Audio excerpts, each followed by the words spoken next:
I I'd always had artistic inclinations, right from childhood.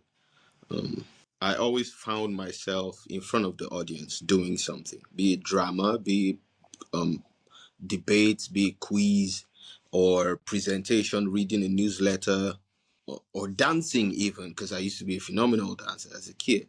I was also very good at football. So like the attention, I'd gotten used to being somewhat of a cynosure of all eyes right from when I was year high. So I'd say that's one thing that has been a constant for me, uh, excelling in the performing arts.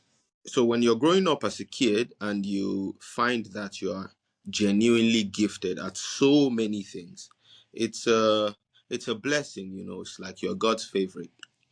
True. But Yes.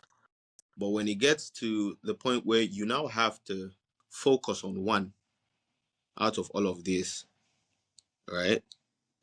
Particularly for commercial or economic viability, then you realize that what was once seen as a blessing is almost a curse, because you don't know what to settle for. So Mm.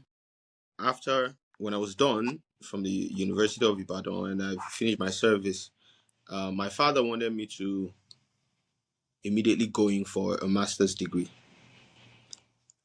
I knew I didn't want to do that at that point in time, so we had a major disagreement. I said I didn't want to do that, because Mm. his prerogative for me was going for your master's. As soon as you're done, going for your PhD. That was all he was, because I was a straight A student, so he just assumed like just go straight into the academics and all of that. Because I knew that in as much as I I craved knowledge, I did not crave knowledge in a structured slash regimented format.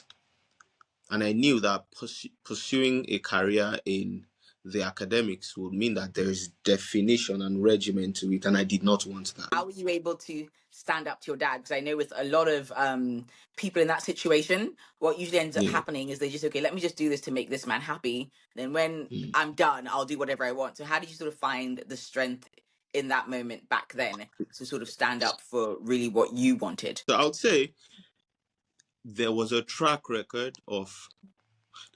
a track record of me making smart decisions,